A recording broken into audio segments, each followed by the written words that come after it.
Nous sommes heureux et je suis particulièrement heureuse de voir dans ce rapport, cette année encore, les résultats de la mission Égalité, Diversité, MEDI, et des politiques de lutte contre les discriminations mises en place dans notre département depuis maintenant quelques années.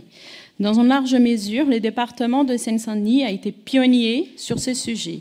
Il s'agit d'un engagement fort, même si le besoin reste encore et toujours plus important, qui correspond à une véritable responsabilité, particulièrement dans un territoire comme le nôtre.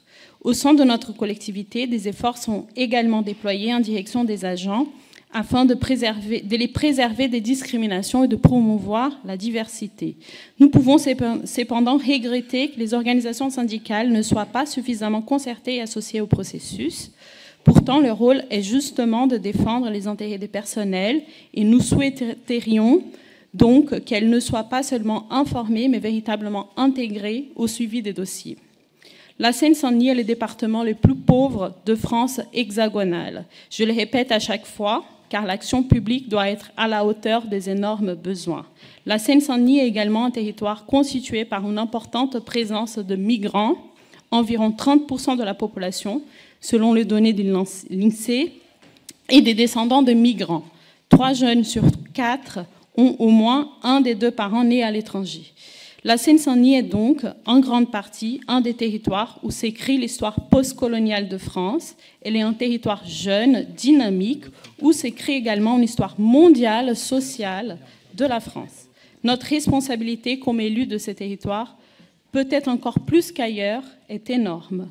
Aujourd'hui, nous avons le retour des actions de l'Observatoire qui se développe dans plusieurs domaines, cela a été dit par Irène Fiol, la subvention aux associations, la caravane, le label diversité obtenu en 2015 et renouvelé depuis, la 2e édition du baromètre, la nouvelle édition du baromètre, le projet du dispositif Jeunes contre le racisme et l'antisémitisme. La lutte contre les discriminations a une histoire. Cette histoire est celle de combats sociaux pour l'égalité, pour l'émancipation des femmes, pour la libération contre le colonialisme, pour le combat contre le fascisme et le nazisme. Elle se situe dans les camps progressistes. Nous ne pouvons jamais effacer cette histoire, ni oublier celles et ceux qui sont les acteurs et les actrices politiquement engagés, ni les oppresseurs et les bourreaux. Le bilan de l'Observatoire est aussi celui des débats réalisés, d'où l'importance, cela a été dit, de rappeler les 40 ans de la marche pour l'égalité et contre le racisme en 1983, connue comme la marche de Beurre, et qui fut aussi le sujet d'une pièce d'Alice Carré et de Margot Eskenazi, présentée dans plusieurs théâtres du département, et d'une importante section au musée de l'immigration à Porte Dorée, à Paris. La lutte contre les discriminations fait partie de la société et de l'histoire de France, mais aussi d'une histoire transnationale avec des figures de référence. Nous saluons à ce titre les combats des enseignantes et des enseignants, des personnels et de la communauté éducative pour garder le nom du lycée Angela Davis à Saint-Denis, après la volonté révisionniste de la région Île-de-France de les débaptiser. Nous renforçons ici notre demande d'avoir un collège Angela Davis dans les départements, à l'instar d'autres bâtiments nouvellement baptisés et qui portent le nom des femmes qui ont aussi lutté pour l'égalité et contre les discriminations, comme Rosa Parks, Marielle Franco, Toni Morrison, etc. Il est plus que temps d'avoir un espace public à l'image de notre population et notamment en rendant hommage aux femmes qui pensent et qui agissent. Il est important aussi que cette politique lutte contre les discriminations puisse être menée de façon transversale. Je me réjouis particulièrement du dispositif Jeunes contre le racisme et l'antisémitisme.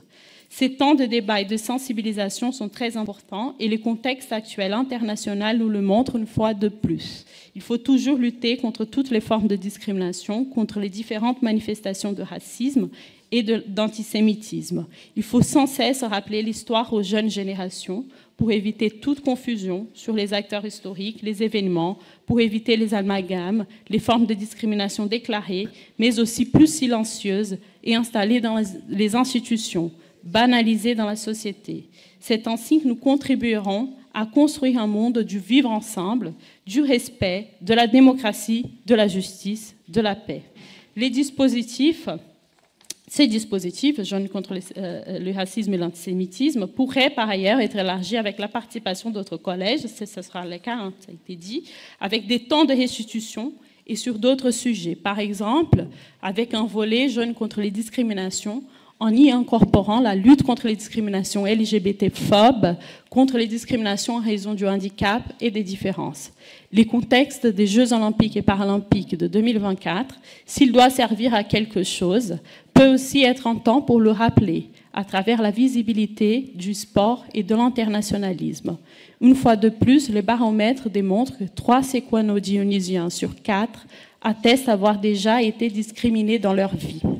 Ces données sont à prendre sérieusement en compte, et si notre but est de promouvoir la justice, l'égalité et la diversité, ne laissons jamais notre population subir des amalgames en raison des origines ou des religions. Dans certains discours publics, cela a été rappelé, à l'heure actuelle, ce ne sont pas seulement des individus qui sont discriminés, mais toute une population. Restons vigilants, le monde social doit être un monde d'inclusion à l'école, dans l'espace public et dans les institutions. Merci beaucoup de votre attention.